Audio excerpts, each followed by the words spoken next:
Bueno, muy buenas tardes para todos. Bienvenidos a nuestra revisión de fisiología del cuidado intensivo. Vamos a revisar un tema supremamente interesante el día de hoy y es el tema de oxigenoterapia y cánulas nasales de alto flujo que corresponde al programa de cuidado intensivo de la Universidad de La Sabana.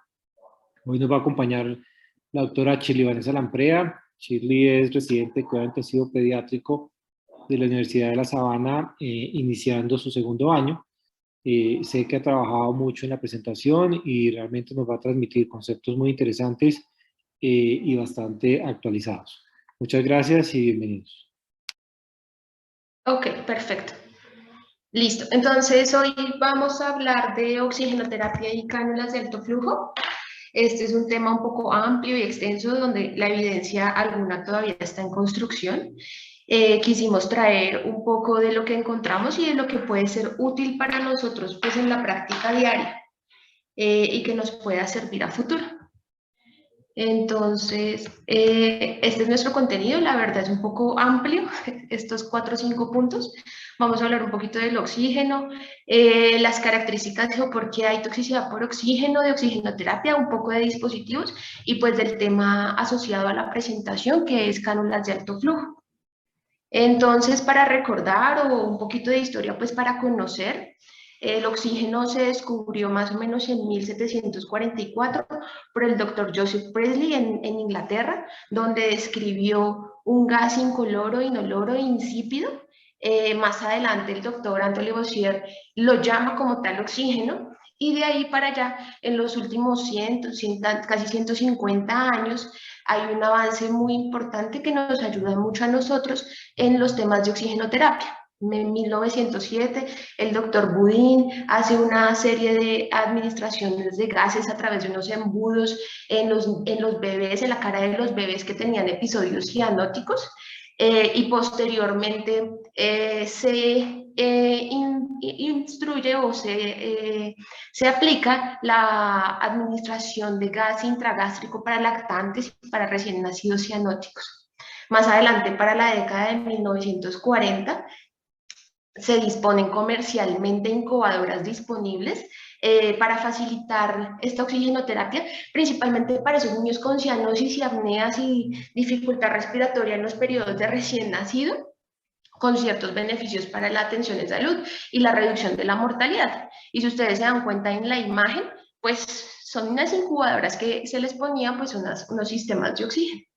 Todos estos sistemas de oxígeno desde los últimos 50 años han avanzado mucho, desde la evaluación hasta las micromuestras de gases sanguíneos, la evaluación transcutánea de oxígeno y pues la oximetría de pulso, que pues nos ayudan a la evaluación y la monitorización de los efectos fisiológicos del oxígeno.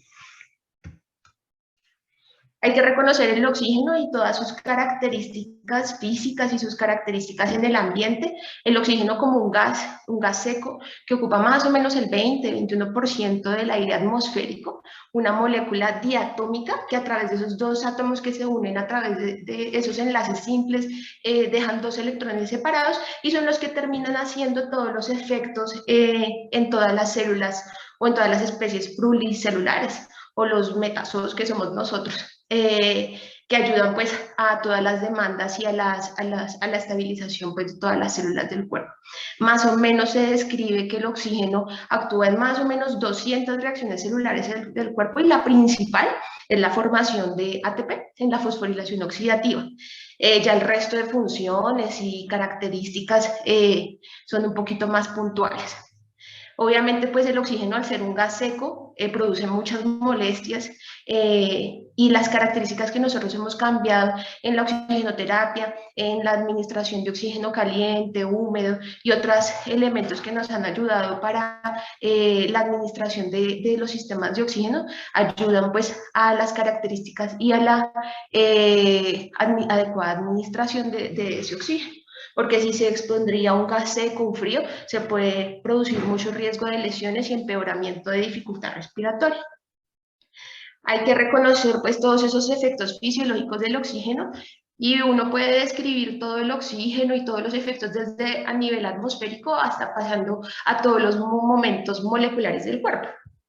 A grandes rasgos, pues el oxígeno como una molécula que está en el ambiente, cuando llega a las diferentes células del cuerpo, el objetivo es generar una homeostasis adecuada en el organismo y promover esa supervivencia a través de sus mecanismos celulares y de sistemas para equilibrar ese suministro y la demanda. Entonces, en todas las células del cuerpo se van a ver implicados diferentes mecanismos para prevenir o revertir la hipoxia que se puede generar en las alteraciones, pues cuando no llega un adecuado suministro de oxígeno. El oxígeno también está involucrado en diferentes elementos, tanto de muerte celular como de senescencia celular, y pues el principal para nosotros, las funciones mitocondriales y la liberación de especies reactivas de oxígeno. Hay que hablar de un elemento muy importante para nosotros y que ha sido pues importante para la evolución, que son los factores inducibles de hipoxia, que son una familia de factores conservadores pues conservados evolutivamente, que ayudan a esa transcripción y a esa adaptación del oxígeno. Recordar que hay dos subunidades, alfa y beta, cada una de ellas pues con unas características que ayudan pues al adecuado equilibrio del oxígeno en el cuerpo. Ya pasando a elementos pues mucho más celulares y que implican pues para nosotros diferentes formas de evaluación y de determinantes del oxígeno. Recordar los grandes determinantes del oxígeno, las concentraciones de hemoglobina, la saturación y las tasas de circulación sanguínea y la eficacia pues de esa entrega de oxígeno. Y que van a haber muchas características o muchas causas potenciales de hipoxia que pues es lo que nosotros eventualmente pues en nuestra práctica diaria vamos a terminar evaluando y que podemos tener algún tipo de tratamiento o no. No nos vamos pues a detener mucho en esto porque pues también podría ser un tema grandísimo de revisión, todas las causas potenciales de hipoxia. Sí recordar que la oximetría y todos los mecanismos fisiopatológicos del oxígeno y pues de su entrega de oxígeno a los tejidos están relacionados pues con esa entrega que nosotros tenemos de oxígeno y esa curva de disociación de esa hemoglobina y del oxígeno que muestran pues un aumento progresivo de ese oxígeno a medida que el cuerpo se va enriqueciendo y que va teniendo unas concentraciones de oxígeno mucho más grandes. Se sabe que pues, los niveles graves de hipoxia o cuando ya las concentraciones de oxígeno en el cuerpo bajan significativamente y alteran esa curva de disociación de la hemoglobina, entrando pues en unos estados de hipoxia grave y de déficit de oxígeno a nivel celular y todos los mecanismos que pueden alterar estos elementos. Hay algo muy importante para nosotros y sobre todo para los que vivimos pues en las alturas, es esa implicación de la oxigenoterapia en las diferentes alturas. Ya en charlas previas hemos hablado sobre los cambios y los elementos que pueden ocurrir con la altura, pero ahorita quiero pues traerles algunos elementos para evaluar y para entender qué pasa con las deficiencias de oxígeno en la altura. Entonces, pues el oxígeno, hasta ahora de lo que hemos hablado, pues ha sido todos los elementos positivos que tiene el oxígeno en todas las funciones celulares. Pero el oxígeno para nosotros también tiene pues un lado oscuro de la oxigenoterapia y de los efectos tóxicos que puede tener el oxígeno. Entonces, se reconoce que la hiperoxia y esos pacientes que están en terapias de oxígeno hiperbárico, donde son tratados con oxígenos al 100%, a unas presiones atmosféricas mayor de 1, dan como resultado pues atenuaciones de factores inducibles de hipoxia y que inicialmente pueden tener una reducción en la inflamación, una mejoría pues de la angiogénesis, alteraciones de la actividad, pues mejoría de la actividad microbiana y por eso se ha descrito el uso de oxígeno hiperbárico en algunos tratamientos antiseudomonas, pero obviamente como todo en medicina y como todo en la vida puede tener un lado oscuro, cada uno de esos elementos puede generar toxicidad. Ya vamos a hablar más puntualmente de esa toxicidad por el oxígeno, pero aquí quería pues recordarle toda la importancia pues de esos factores inducibles de hipoxia que pues ayudan a promover la producción de eritropoyetina y después promover pues esa longevidad y pues generar una respuesta adecuada a esos estados de hipoxia. Para nosotros usualmente usamos mucho este término, la hipoxemia permisiva. Y cuando yo hice la búsqueda en la literatura, encontré varias definiciones a lo largo de los últimos años. La Asociación Americana de Pediatría para el 2006 define la hipoxemia permisiva como esa recomendación de hipoxemia más o menos entre unas saturaciones de 90% para los pacientes con bronquiolitis, y aparecen otros autores a lo largo pues, de los últimos años haciendo pues sus propios conocimientos y sus propios efectos de dónde podría ser el nivel óptimo para que esa hipoxemia no termine generando elementos como los que hablábamos previamente. Entonces se reconoce que pues hasta saturaciones más bajas como 82-88%, que es lo que típicamente pues muchas veces nosotros terminamos usando para equilibrar esos efectos tóxicos que puede generar el oxígeno y pues para no llegar a un elemento de deficiencia de oxígeno y de muerte celular. Sin embargo, cuando hicimos la búsqueda, pues para nosotros, sobre todo en la altitud, es muy importante pues reconocer las características y qué podría ser hipoxemia pues para nosotros en la altitud. Entonces encontramos este artículo, esta es una revisión sistemática donde intentaron pues definir qué era hipoxemia específica en los pacientes en la altura, porque típicamente pues todos los estudios están hechos a nivel del mar. Entonces sabemos que los cambios a nivel del mar o los cambios en la altura, como lo hemos visto en ocasiones previas, pues generan muchas modificaciones en el cuerpo. Y este estudio lo que intentó fue dar a conocer los valores normales de saturaciones de oxígeno para niños desde una semana de vida hasta 12 años en la altitud. Y lo que intentaron dar de conclusión fue cuál era el percentil 2.5, la desviación estándar 2.5 para una población de niños sanos a una altura de 2.500 metros sobre el nivel del mar, que sería más o menos la que nosotros tenemos aquí en Bogotá, que para los resultados que ellos encontraron, el percentil 2.5 fue 90%, y que este percentil o esta saturación de oxígeno podría ser tolerada a un percentil 2.5 como 85% de saturación a unos niveles del mar, a unos 3.200 metros sobre el nivel del mar. Entonces esto pues ayuda mucho pues, o esto es en relación a todo ese balance que se logran esas adaptaciones fisiológicas relacionadas con la altura, la hiperventilación, la policitenia, el aumento del crecimiento alveolar y el aumento de la proliferación capilar, que pues permiten esa adaptación de la altura. No nos vamos a detener en esto, que creo que ya lo habíamos hablado previamente, pero sí me interesa pues que llevemos un cambio del concepto que nosotros podríamos utilizar para estos pacientes que manejamos pues en nuestra práctica diaria acá en Bogotá. Y pues pasando pues a todo lo que habíamos hablado previamente, el oxígeno también puede ser pues un amigo y un enemigo. Entonces, esto ya se había reconocido desde un siglo previo por el doctor Paul Verne, que los efectos perjudiciales de los sistemas de oxígeno hiperbárico también estaban presentes. Entonces, no solo los efectos positivos de ese oxígeno hiperbárico, sino los efectos dañinos de ese oxígeno hiperbárico. Y entonces, este grupo lo que hizo fue que encontró que los pacientes que estaban expuestos a presiones de oxígeno hiperbárico tenían una neumonitis inflamatoria y que el hecho de estar expuestos a una FiO2 de 100%, a las 3 horas un paciente iba a tener dolor torácico. Pero entonces esto a qué viene relacionado a unos cambios también fisiopatológicos que producen las lesiones por por pues, la hiperoxia. Entonces se sabe que más o menos entre 0 a 12 horas se va a producir un edema intersticial, un daño endotelial, y progresivamente, hasta pasar las 72 horas, se producen unas lesiones celulares y alveolares que pues terminan siendo las mismas lesiones que nosotros terminamos viendo también en relación con otros estados fisiopatológicos.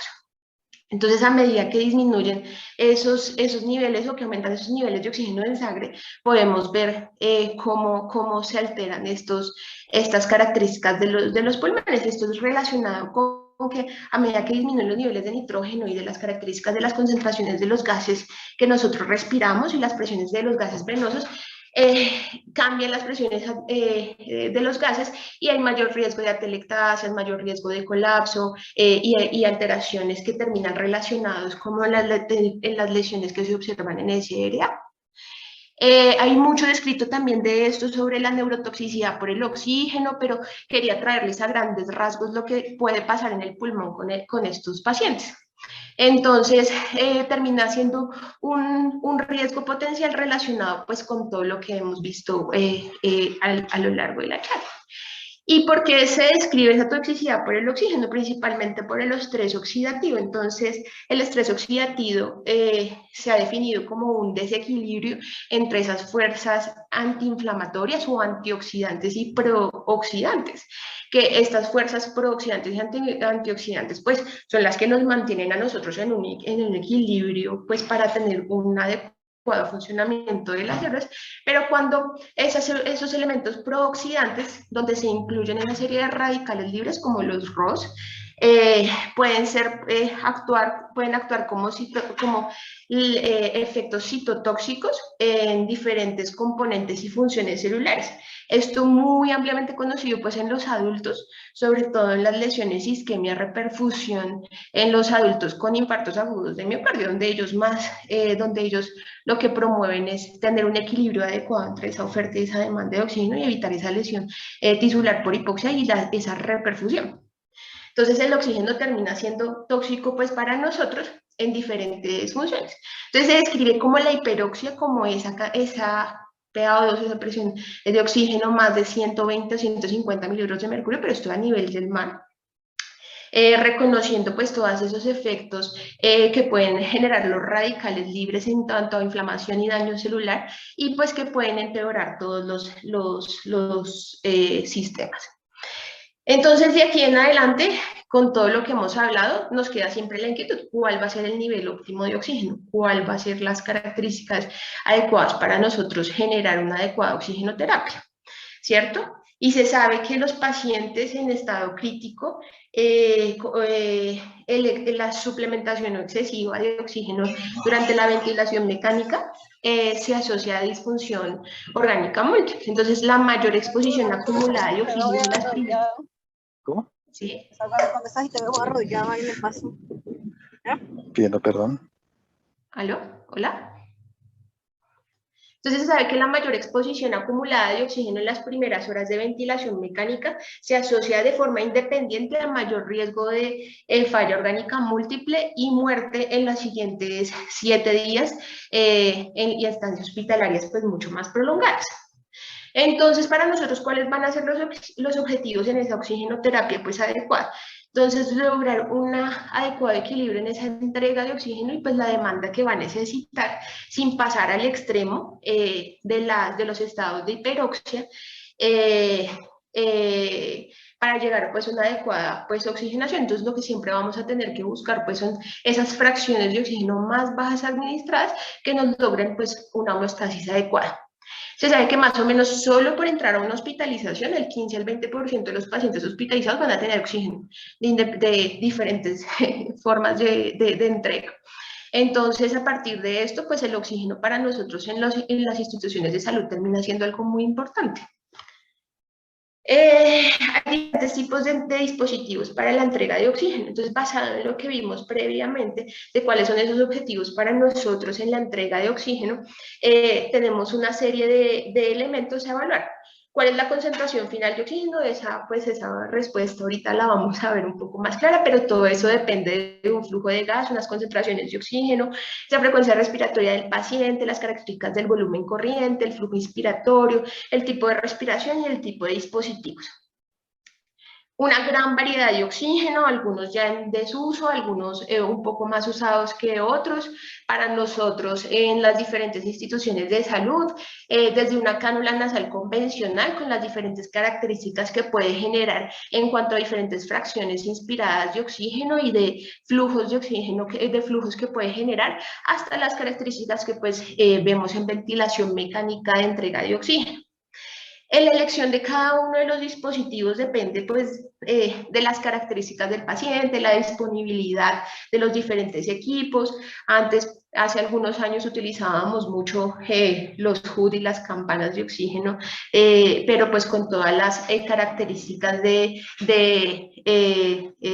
posibles pues, efectos que no podríamos evaluar adecuadamente. Y ahorita, en los últimos años, aparece el uso de la cánula nasal de alto flujo como un elemento, pues un dispositivo de entrega de oxígeno que es sencillo de usar y un poco más cómodo de usar, que es el que pues nos trae a la charla del día de hoy. Entonces, pues para hablar principalmente de cánulas de alto flujo, nosotros cuando hicimos pues la búsqueda en la literatura, encontramos una gran información, mucha información relacionada con adultos y su gran uso en los últimos años por el COVID, pero pues lo que nos trae principalmente hoy es el uso de la cánula nasal en pediatría. Queremos resolver pues algunas dudas o intentar dar alguna respuesta de las dudas que nosotros siempre tenemos en la práctica diaria. Entonces trajimos algunas preguntas para la presentación del día de hoy. Entonces recordar que la cánula de alto flujo pues aparece más o menos entre finales de 1990 y el 2000 como un dispositivo de soporte alternativo y atractivo por la disponibilidad y la facilidad del uso, más simple, mejor tolerancia. Recordar que la cánula de alto flujo pues tiene diferentes características. Para nosotros es un dispositivo muy sencillo de usar, tiene un flujómetro, un dispositivo de suministro de aire, unos circuitos de entrega de oxígeno, una cánula nasal que van de las características de la edad y un sistema de humidificación activa. Diferentes tipos de mezcladores y generadores de flujo, diferentes casas farmacéuticas, cada uno con diferentes pues características que nos podríamos también extender una gran cantidad de la charla solo hablando de los diferentes dispositivos que hay disponibles en el mercado. Pero el objetivo de cada uno pues lo vamos a ver a continuación. Entonces recordar que la cánula de alto flujo pues tiene diferentes mecanismos de acción. Entonces, unas características que genera ese concepto de alto flujo y de alta humedad a través de esa cánula como un dispositivo que se genera a través de esas dos puntas o de esos dos vástagos que tradicionalmente pues se ponen en las fosas nasales en los pacientes que no deben ocupar más del 80% de la fosa nasal. Y con unas fracciones inspiradas de oxígeno que varían hasta el 100% y que pueden generar flujos hasta de 70 litros por minuto. Entonces termina siendo un dispositivo pues atractivo también para los adultos. Donde nosotros también podemos manipular esa FiO2 directamente entregada. Entonces, ¿qué ventajas nos ofrece pues, la cánula de alto flujo que genera unos efectos pues, de humidificación en el sistema respiratorio, una humidificación activa que va a tener estos dispositivos que generan unos efectos benéficos en cuanto a la función microciliar, evitando el daño epitelial y las lesiones pulmonares? Un efecto de ese lavado de CO2, un efecto pues coanda que se escribe en muchos en muchos artículos, que es esa tendencia de un jet, de un fluido a ser atraído pues a una superficie cercana, resultando pues en ese efecto que hacen muchos de los aviones, resultando pues en esa mejoría del trayecto a través de alguna superficie, como lo vemos pues en la imagen. Ese efecto pues de una mejoría, un aumento de la fracción inspirada y un lavado pues de CO2 y una reducción de las resistencias inspiratorias y del trabajo respiratorio pues resultante, relacionado pues con las características de la mejoría de la humedad, de las características de la función microciliar de cada uno de estos pacientes. Se reconoce que hay diferentes efectos, tanto relacionados con el alto flujo, el gas caliente y la FiO2 administrada, relacionado pues con las características que hemos visto previamente. Una gran variedad de ventajas que nos pueden ayudar pues en todos los pacientes que nosotros manejamos diariamente, relacionado pues con lo que habíamos visto en la diapositiva previa. Pero de aquí en adelante vienen pues todas las inquietudes. Entonces, cuando uno busca el tema de cánulas de alto flujo, encuentra una gran variedad de discusiones y de autores que generan diferentes conclusiones. Entonces, ¿cuáles son los elementos o los parámetros más usados para esa programación de los cánulas de alto flujo? Cuando uno busca, hay programaciones acerca del peso, de la edad del paciente, del trabajo respiratorio, de los valores de saturaciones de oxígeno, pero sin embargo, pues hay un desconocimiento de cuál es el parámetro óptimo máximo y cuáles son las características de esa titulación de esos parámetros. Entonces, cuando uno encuentra en la literatura, pues encuentra que se deben ajustar unas FiO2 para lograr unas saturaciones entre 95 y 97%, que teniendo en cuenta lo que vimos a lo largo de la charla, tal vez esos objetivos de saturaciones para nosotros cambien un poco, con una temperatura en el dispositivo de unos 37 grados, con una humedad relativa del 100%, y que se describe típicamente el inicio de unos flujos de 1 a 2 litros por kilo minuto, pero que esto va a variar en función del peso, la edad y los rangos de flujo que también puede dar esa cánula. Entonces aparece este artículo, que ya lleva algunos 2 años, 3 años, donde compararon, hicieron una evaluación multicéntrica controlada, donde evaluaron cuál era el objetivo ideal de la titulación de esos rangos que era mejor 2 o 3 litros por kilo en esos pacientes con cánula de alto flujo en niños pequeños. Esta es una evaluación para niños con bronquiolitis menores de 16 meses en 16 unidades de cuidado intensivo. Entonces, lo que concluyeron ellos fue que el fracaso, la tasa de fracaso, era muchísimo menor o relacionada con el uso de 2 litros por kilo. Menos molestias con el uso de 2 litros por kilo, mayor riesgo de complicaciones y mayor riesgo de molestias relacionados con el uso de 3 litros por kilo y mayor estancias prolongadas en 3 litros por kilo. Obviamente hay que tener en cuenta que la mayoría de los pacientes que ya terminan una titulación de 2 a 3 litros por kilo, unos parámetros muy altos, es un paciente gravemente comprometido. Entonces habría que plantear en este estudio cuáles eran las características de homogeneidad de esos pacientes. Entonces, la conclusión de ellos en este estudio es que las cánulas de alto flujo a 3 litros por kilo no redujeron el riesgo de falla en comparación con el uso de 2 litros por kilo. Sin embargo, sí era más seguro el uso de 2 litros por kilo en relación a los efectos adversos. Otro punto muy importante para nosotros es cómo realizar ese descenso de la cánula de alto flujo. Hay muchas instituciones que tienen diferentes protocolos o diferentes pautas para el descenso, al igual que las dudas iniciales o de los ítems iniciales de cómo se programaba inicialmente. Muchos terminan haciendo el retiro de esa cánula de alto flujo a través de los mismos parámetros con los que se inició. Entonces encontramos este artículo, este estudio, un protocolo que evaluaron, una institución donde evaluaron un nuevo protocolo que ellos se plantearon para el retiro de cánulas de alto flujo en estos pacientes. Y lo que hicieron fue hacer una evaluación de las características de los parámetros y las constantes vitales y asociados a la disnea y a la auscultación. Y eso hicieron una evaluación a través del RAS, el score respiratorio.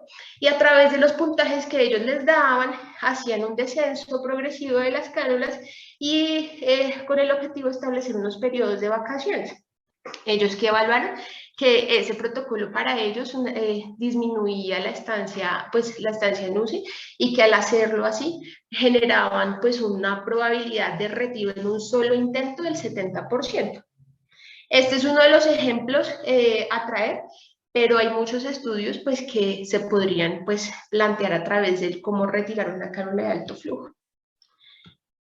¿Qué pasa si falla? ¿O qué parámetros evaluar en la falla y en la necesidad de una intubación? Entonces, al igual que las evaluaciones en el retiro de la cánula de alto flujo, no hay un consenso unificado de que sería una falla. Hay recomendaciones de evaluación de 1 hasta 6 horas, con los mismos parámetros que vimos al principio de las diapositivas. Pero, ¿qué pasa si falla en esos pacientes, o cuál es el riesgo en estos pacientes? El uso de la cánula nasal, ya cuando llega a un momento de intubación. Entonces, en los departamentos de urgencias encontramos este estudio que muestra el uso de las cánulas de alto flujo en urgencias para reducir la necesidad de intubación. Entonces, sí se sabe que las cánulas de alto flujo generan una reducción de la probabilidad de intubación en los departamentos de urgencias de un 83%. Entonces, sin mayor cambio en la mortalidad. Y esto pues nosotros lo hemos visto a lo largo de los últimos años con el uso pues más amplio de las cánulas de alto flujo y cómo hemos cambiado nosotros la necesidad de intubación en los pacientes como lo hacíamos previamente pues hace algunos años. En esos pacientes que se deciden intubar, esos pacientes la cánula de alto flujo serviría pues como un elemento para preoxigenar a estos pacientes. Entonces, sí hay diferentes también descripciones en la literatura donde la cánula de alto flujo puede servir como un elemento para la preoxigenación, prevenir esos momentos de desaturación y retrasar pues la desaturación de esos pacientes que van a ser llevados a intubación. Entonces, recordar pues todos los riesgos asociados a la hipoxia aguda y pues la de mayores demandas metabólicas de oxígeno en esos pacientes que pues van a requerir una intubación orotraqueal. Entonces, sí, la cánula de alto flujo durante los procedimientos de intubación sí parece prevenir o retrasar un poco las desaturaciones relacionadas con las insuficiencias respiratorias y pues podría ser un elemento potencial de uso o un estándar de uso en todos los pacientes, pues tanto en urgencias como en los quirófanos y nosotros en las UCIs. Obviamente pues con los beneficios y las desventajas que puede generar una cánula de alto flujo en un paciente que va a ser llevado pues a una intubación.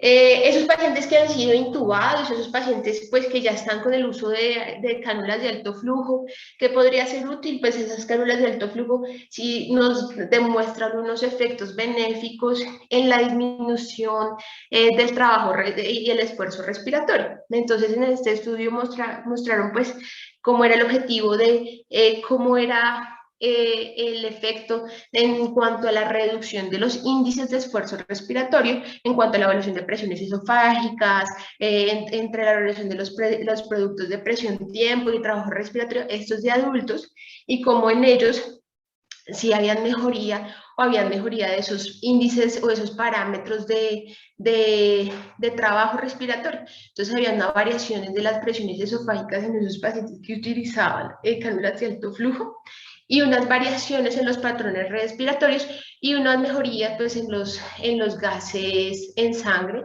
pero pues no diferencias o pues a futuro.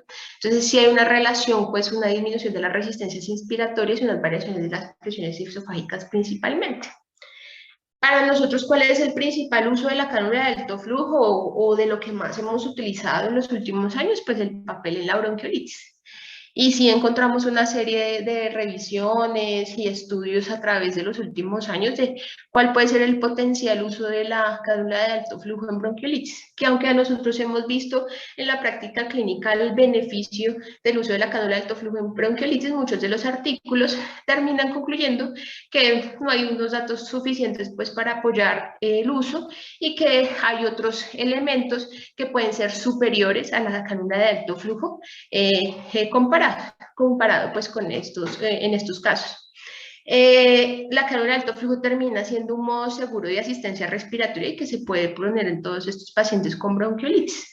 Y aparece el uso pues, de esa cánula de alto flujo pues, más indiscriminada, pero que nos muestra pues que sí, a lo largo del uso de la cánula de alto flujo, cuando se compara o cuando se asocia con el CPAP, no hay diferencias significativas, pero sí hubo una reducción en la incidencia pues, de los fracasos del tratamiento pues, con el uso de la cánula de alto flujo. Entonces, la principal conclusión, pues, para nosotros en bronquiolitis, más que pueda ser superior o no a un CPAP, es que puede ser una opción segura para el tratamiento respiratorio inicial en esos pacientes con bronquiolitis. Sin embargo, cuando hicimos la búsqueda, pues, en estos pacientes con bronquiolitis ya en UCI, sí, la cánula de alto flujo comparado, pues, con las ventilaciones no invasivas, hay una mayor tasa de fracaso con el uso de la cánula de alto flujo. Otro elemento pues muy importante para nosotros y que también utilizamos muy frecuentemente en la práctica diaria es el uso de la cánula de alto flujo en los momentos post-extubación. Muchas veces terminamos extubando a un paciente y indiscriminadamente a todos se les pone cánula de alto flujo relacionado con los tiempos de uso de la intubación o mayor probabilidad de riesgo de falla, que es lo que usualmente pues, nosotros terminamos haciendo. Y encontramos este artículo que comparaban ese uso de la cánula de alto flujo comparado con la oxigenoterapia convencional o la ventilación no invasiva inmediatamente post-extubación. Entonces, sí, la cánula de alto flujo puede generar una disminución en los efectos o en la probabilidad de la reintubación, pero no hay efectos en mortalidad o duración de estancia hospitalaria. Podría ser pues un elemento benéfico. Y para nosotros, muy importante, la comparación del uso del CPAP y de la cánula de alto flujo. Este es un artículo pues, del grupo antioqueño, que creo que ya lo hemos visto en alguna otra presentación.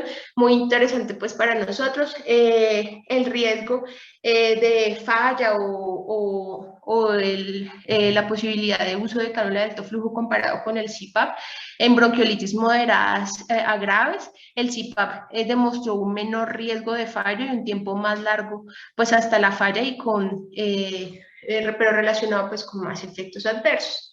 Esto pues para tenerlo en cuenta, porque pues para nosotros la cánula de alto flujo sí nos ha traído muchos beneficios y muchas ventajas en su utilización. Entonces, como se dieron cuenta pues a lo largo de las últimas diapositivas, no hay una conclusión puntual. La cánula de alto flujo puede ser un elemento muy benéfico para nosotros, pero que puede generar algunas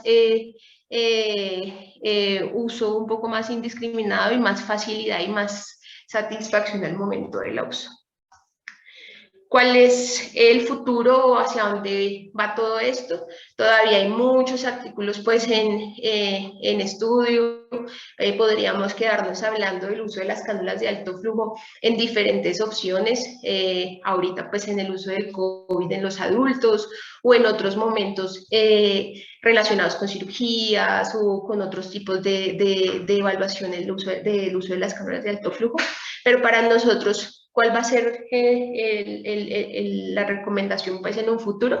Que sí nos faltan todavía muchas conclusiones acerca de cuál es la manipulación, a la dosificación adecuada de no solo la cánula de alto flujo, sino de los diferentes dispositivos de entrega de oxígeno, porque se sabe que solo se alcanzan los objetivos de titulación adecuado en un 64% de los casos de los pacientes en estancias hospitalarias. Entonces esto demuestra pues esa vulnerabilidad que nosotros tenemos en esa oxigenoterapia, esa manipulación y esa dosificación y la titulación, donde plantearía uno que los sistemas en asa cerrada podrían ser una buena utilidad y planteándose tal vez unos objetivos diferentes relacionados con la toxicidad y la altura que nosotros estamos manejando. Obviamente un tema pues también de una charla un poco más extensa, que son todas esas espumas o esas micropartículas lipídicas que están siendo estudiadas como oxígeno intravenoso, que ya llevan algunos años, pero que pues todavía tienen algunos estudios pues muy amplios para desarrollarse y para plantearse como una opción terapéutica futuro, como una opción de entrega de oxígeno, siendo esa suspensión intravenosa de oxígeno de pronto a futuro para el uso. Y pues para que nos llevemos a la casa, nosotros tenemos que reconocer el oxígeno como un fármaco. Y como un fármaco puede tener efectos adversos y efectos positivos. Ya lo reconocimos y pues lo evaluamos a lo largo de la charla. Y hay que reconocer pues que todavía no hay una dosificación adecuada, pero que la dosificación excesiva o inadecuada nos puede llevar a otros elementos nocivos. Y que pues tenemos que generar una adecuada selección de los dispositivos, ya sea de los que nosotros tenemos disponibles ampliamente en nuestro medio y conociendo pues las ventajas y desventajas que cada uno nos puede generar en la utilización de estos. Listo, muchas gracias.